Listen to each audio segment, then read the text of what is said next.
बिस्मिल्लाहिर्रहमानिर्रहीम, अस्सलाम वालेकुम नाजरीन। मैं हूं बाबर हयात और आप देख रहे हैं 24/7 उर्दू न्यूज़ पर बाबर हयात शो। नाजरीन, पाकिस्तान का बड़ा इम्तिहान, बड़ा तो वैसे आम छोटा सा लफ्ज़ है, इस हवाले से मुझे ऐसा लगता है कि बहुत बड़ा इम्तिहान, क्योंकि पाकिस्तान के अगले दोनों मैचेस जो हैं वो मस्ट विन हैं। पाकिस्तान अगले दोनों मैचेस जीत कर सुपर 8 मरहले के लिए क्वालिफाई कर सकता है, माफ कीजिएगा सुपर 4 मरहले के लिए, यानी सेमीफाइनल के लिए क्वालिफाई कर सकता है।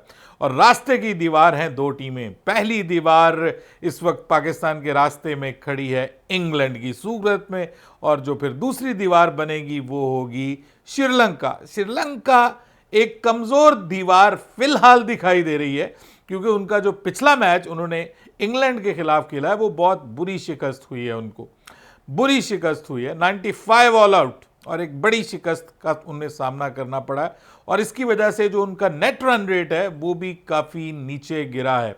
नेट रन रेट से याद आया, नेट रन रेट तो इंडिया का भी बहुत बुरे तरीके से नीचे गिरा है, बल्कि इंडियन मीडिया में बात हो रही है कि इंडिया का नेट रन रेट ऐसे गिरा है जैसे स्टॉक एक्सचेंज गिरती है, जैसे मुंबई की स्टॉक एक्सचेंज नीचे गिरती है, वैसे इंडिया का नेट रन रेट नीचे गिर गया है। तो वो तो उनके लिए तो बहुत ज़्यादा डैमेजिंग वो हो सकता है, क्योंकि आज वेस्ट इंडीज़ और जिम्बाब्वे का मैच है, और उसमें पता चलेगा कि भाई जिम्बाब्वे, जिसके बारे में हम बहुत हाईली इस वक्त उसको ले रहे हैं, सोच रहे हैं कि यार ये टीम बहुत अच्छे तरीके से खेल रही है इस T20 वर्ल्ड कप में, क्या ये वेस्ट इंडीज़ के लिए टफ टाइम दे सकती है, और वेस्ट इंडीज़ कैसे खेलेगी, क्योंकि इंडिया की इसके ऊपर बहुत सारी निगाहें लगी हुई हैं। इंडिया जिस बुरे तरीके से जनूबी अफ्रीका से हारा है, उस पर भारत में तो एक किस्म की सफ़े मातम बिछी हुई है, लेकिन भाई अब उधर देखने की बजाय हमें अपना आप देखना है।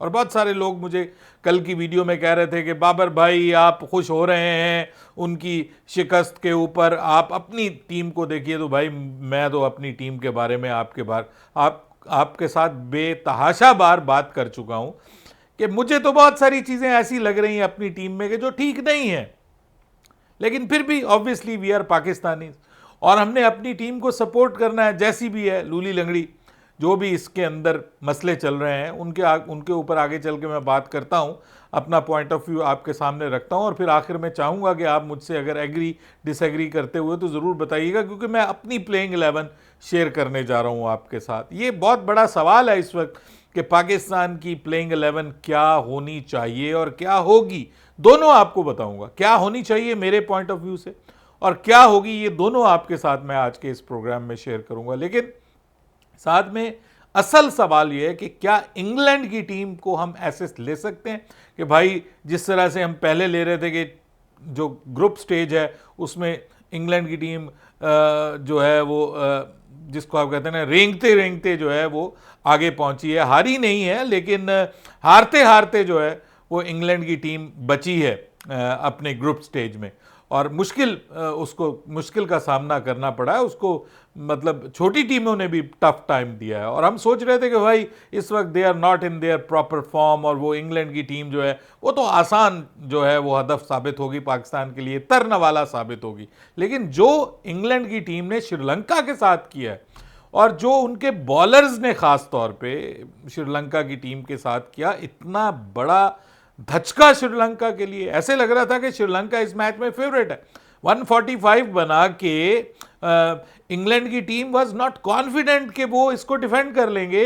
श्रीलंका अपने होम ग्राउंड में होम क्राउड के सामने पाले केले के मैदान में, मतलब ऐसे लग रहा था कि आसानी से ये मैच जीत जाएगी, लेकिन वहां पे इंग्लैंड के स्पिनर्स जो हैं वो ज्यादा पोटेंट साबित हुए हैं, ज्यादा बेहतर साबित हुए हैं as compared to Sri Lankan spinners.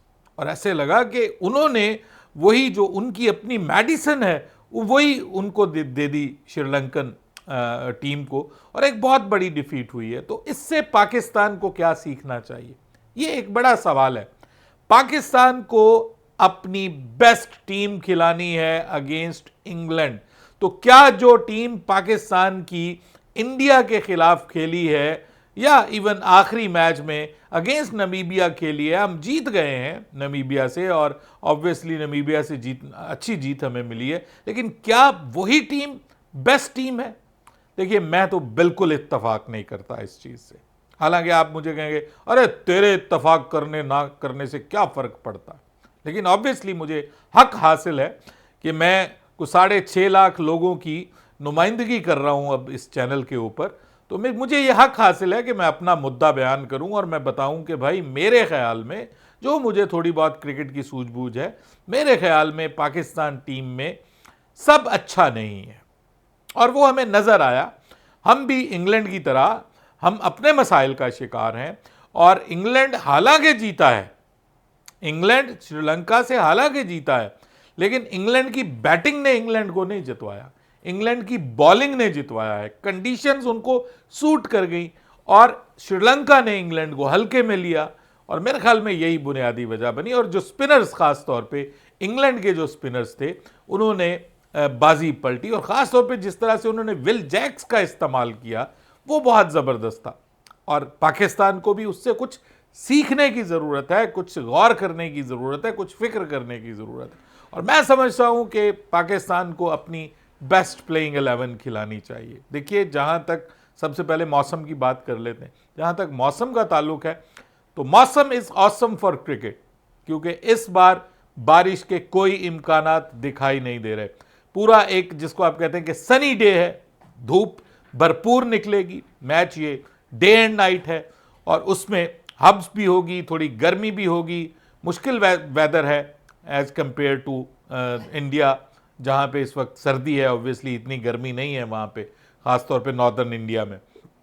तो मुश्किल हालात थोड़े बनेंगे, स्वेटिंग होगी, ह्यूमिडिटी आपको पता है बहुत ज़्यादा होती है वहाँ पे, ट्रॉपिकल वेदर है, तो वो तो होगा, लेकिन बारिश के कोई इम्कानात मौजूद नहीं है। तो इसका मतलब पहली चीज़ तो जहन से निकाल दीजिए कि ये मैच वॉश आउट होने जा रहा है। इंशाल्लाह अल्लाह के फजलो करम से बारिश नहीं होगी। तो अब आ जाएं, वेदर तो हो गया क्लियर, ये खाना तो हमने टिक कर दिया। अब आ जाएं पाकिस्तान की प्लेइंग 11। देखिए, मैं ये समझता हूं कि स्टिल पाकिस्तान को बेस्ट प्लेइंग 11 के साथ जाना चाहिए, T20 क्रिकेट को माइंड में रखते हुए। Nothing harsh for Babar Azam, nothing harsh for Abrar Ahmed, माफ़ कीजिएगा, शादाब खान।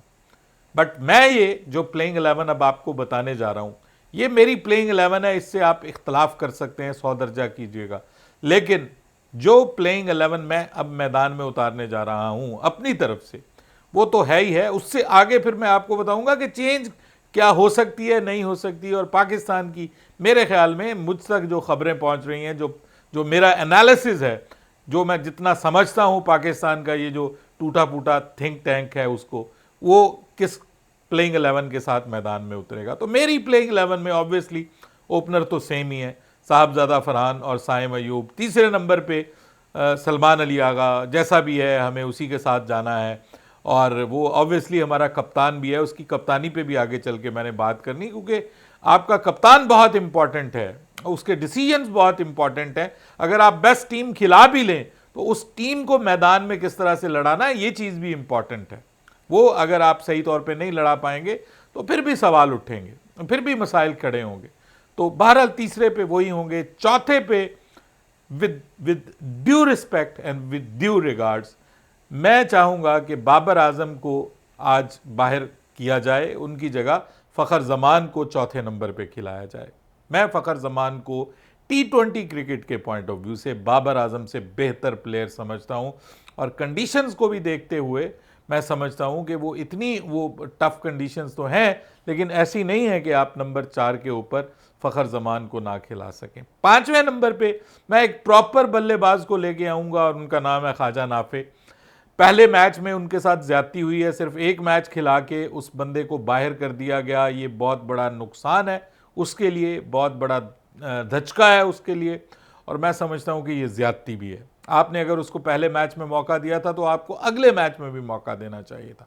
अब मसला ये है कि यहाँ पे आप फ़खर जमान को पिछले मैच में खिलाया, वो बस सिर्फ प्लेयर्स शीट के ऊपर वो आए, मैच तो हुआ ही नहीं। तो फ़खर जमान जो है वो अब आप ये नहीं कर सकते उनको बाहर बिठा दें, आप उनको भी आपने लाना है। और साथ में मैं चाहता हूँ कि ख्वाजा नाफे आएँ, किन की जगह? शादाब खान की जगह। और वो उसकी वजह है, उसकी वजह यह है कि मैं एक स्पिनर ऐड करना चाह रहा हूं। अकॉर्डिंग टू द कंडीशंस मैं चाहता हूं कि एक स्पिनर ऐड हो। तो चौथे नंबर पे फ़खर जमान, पांचवें नंबर पे ख्वाजा नाफे, छठे नंबर पे उस्मान खान। ठीक है, ये तो पाकिस्तान के टॉप 6 के ऊपर हो गए, मतलब नंबर आगे पीछे भी हो सकता है according to the condition situation of the game. उसके बाद 7वें नंबर पे शादाब खान नहीं है मेरी टीम में। 7वें नंबर पे जो है वो मोहम्मद नवाज़ होंगे। I would go with Mohammad Nawaz rather. और ओवर भी करेगा, बल्लेबाजी भी ठीक ठाक है, ठीक है। पिछले मैच में वो नहीं चल पाया, लेकिन इस साल में पाकिस्तान के लिए उसकी परफॉर्मेंस बहुत अच्छी है और इन कंडीशंस में वो अच्छा परफॉर्म कर सकता है। 8वें नंबर के ऊपर फ़हीम अशरफ को मौका दूंगा, क्योंकि उस बेचारे को तो मौका ही नहीं मिल रहा। इतने आपने बैटर्स खिलाए हुए हैं कि 9वें नंबर पे आप उसको ले गए, उसको तो मौका ही नहीं मिलना। ठीक है, तो कम अज़ कम अगर आपने किसी को खिलाया तो उसको मौका तो दें बल्लेबाजी का। तो 8वें नंबर पे मेरे लिए वो होंगे। 9वें नंबर के ऊपर देखिए, अब आपको बताने जा रहा हूं पाकिस्तान। कुछ लोग कह रहे हैं कि नसीम शाह को यहां पे खिलाना चाहिए।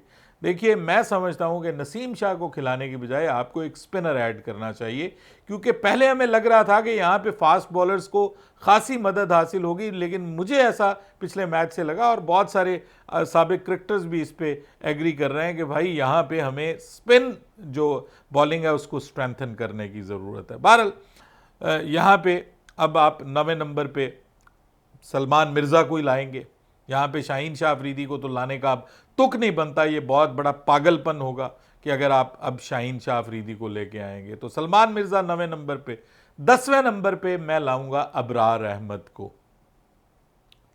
दुनिया का नंबर 1 बॉलर समझा जाने वाला, इस T20 वर्ल्ड कप में पाकिस्तान का ज़बरदस्त हथियार समझा जाने वाला अबरार अहमद, सिर्फ एक मैच में उसने बुरा परफॉर्म किया और आपने उठा के उसको मक्खन में से बाल की तरह आराम से निकाल दिया, सिर्फ बचाने के लिए शादाब खान को। मेरी नज़र में पाकिस्तान इंपॉर्टेंट है, ना शादाब इंपॉर्टेंट है, ना बाबर इंपॉर्टेंट है। जो आपकी टीम को बेस्ट कॉम्बिनेशन बना के दे वही टीम में होना चाहिए, ना कि आपके चाचे मामे तायों की जो है वो रेफरेंस होने चाहिए। आपके पसंदीदा कोच साहब का पसंदीदा, कप्तान का पसंदीदा, उसके ऊपर लड़ाइयाँ झगड़े हों, मैं ये बिल्कुल पसंद नहीं करता। प्योर मेरिट के ऊपर टीम खेलनी चाहिए। और फिर 11वें नंबर पे उस्मान तारिक। मैं समझता हूं कि इससे आपकी, इसके फायदे क्या है, इससे आपकी प्रॉपर स्पिन बॉलिंग स्ट्रेंथन होगी। जो आपने लूले लंगड़े ऑप्शंस बीच में रखे हुए हैं वो आपके जो है वो काम नहीं आएंगे। ये मैं आपको बताऊं, इंग्लैंड जैसी प्रोफेशनल टीम के खिलाफ, वो इंडिया के खिलाफ भी काम नहीं आए और यहां भी काम नहीं आएंगे। तो आप अपने प्रॉपर प्लेयर्स के साथ मैदान में उतरें। स्टिल आपके पास ऑलराउंडर है, आपके पास मोहम्मद नवाज एक ऑलराउंडर के तौर पे मौजूद है, स्पिन बॉलिंग ऑलराउंडर। उसके बाद आपके पास ऑलराउंडर की शक्ल में मौजूद होंगे Faheem Ashraf, seam bowling allrounder के तौर पे। उसके बाद आपके पास साइम अयूब एक ऑलराउंडर के तौर पे मौजूद है। खुद Agha Salman can bowl, he is also an allrounder. तो ऑलरेडी आपके पास इतने ऑलराउंडर है, एक ऑलराउंडर को आप बाहर कर देंगे और उससे आप अपनी स्पिन बॉलिंग को स्ट्रेंथन कर लेंगे तो कोई फर्क नहीं पड़ेगा। ये मैं आपको बताऊं कि अबरार अहमद बहुत बड़ी दिक्कत क्रिएट कर सकता है। इंग्लैंड के बल्लेबाज स्ट्रगल कर रहे हैं अगेंस्ट स्पिनर। आप ये देखिए कि श्रीलंका की जो टीम थी उसके पास हसारंगा नहीं था। अगर हसारंगा होता तो ये 145 नहीं बनते थे, ये मैं आपको बताऊं। वो जो विला लेगे हैं, विला लागे, उसने भी अच्छी खासी बॉलिंग की है। तीक्ष्णा ने अच्छी खासी बॉलिंग की है, उन्हीं की वजह से स्कोर नीचे रहा है, वरना इससे ज्यादा रन्स बन जाते, क्योंकि सीमर्स को आखिर में इवन विल जैक्स ने भी मारा है। तो इससे अब आप अंदाजा लगा सकते हैं कि स्पिनर्स के अगेंस्ट जो है वो इंग्लैंड स्ट्रगल करेगी। और अगर आपके पास उस्मान तारिक और अबरार अहमद जैसे दो तगड़े मिस्ट्री स्पिनर हों जिनको अभी तक वो डी कोड ना कर पाए हों, और साथ में राइट हैंडेड के लिए आपके पास लेफ्ट आर्म स्पिनर मौजूद हो और लेफ्ट हैंडेड के लिए आपके पास साइम अयूब की शक्ल में ऑफ स्पिनर मौजूद हो, तो मुझे बताएं कि इससे बढ़कर जबरदस्त कॉम्बिनेशन क्या हो सकता है। और इन कंडीशंस में आप 2 ओवर फ़हीम अशरफ से भी करवा सकते हैं और Salman Mirza already doing well. तो ये पाकिस्तान की प्लेइंग 11 होनी चाहिए। फ़खर जमान आपके लिए किसी किस्म का कोई हैंडीकैप नहीं है कि बाबर की तरह आप कहें कि उसको 12वें ओवर के बाद भेजने का कोई फायदा नहीं है, उसको टॉप ऑर्डर में ओपनर के तौर पे भेजने का कोई फायदा नहीं है। तो ऐसे लूले लंगड़े ऑप्शंस आप क्यों रख रहे हैं टीम के अंदर, जब आपके पास प्रॉपर लोग मौजूद हैं, जो कि फखर जमान को आप छठे नंबर पे भी भेजेंगे, एक ओवर भी देंगे तो वो कुछ ना कुछ करके आएगा। ठीक है, आप ज्यादती कर रहे हैं, नाइंसाफी कर रहे हैं, ये नहीं होनी चाहिए। ये मेरी प्लेइंग 11 है जी, और मैं बड़ा इस पे हूं कि अगर पाकिस्तान में इतनी हिम्मत हो, पाकिस्तान ये प्लेइंग 11 खिला ले तो बहुत बड़ी बात है, लेकिन ये ऐसा नहीं होगा। मुझे तो अगर अनचेंज्ड भी आ जाती है ना टीम, तो तब भी मुझे कोई प्रॉब्लम नहीं है।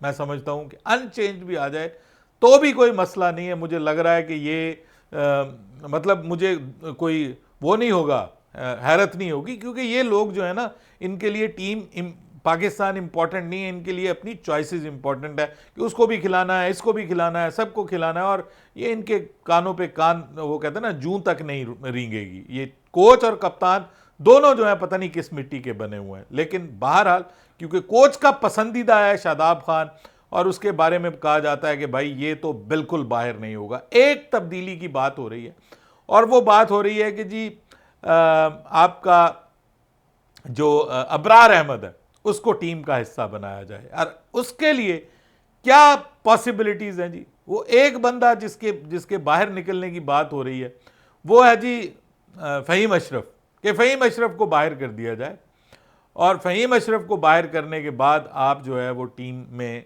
शामिल कर लें अबरार अहमद को, और सिर्फ एक सीम बॉलर के साथ आप जाएं।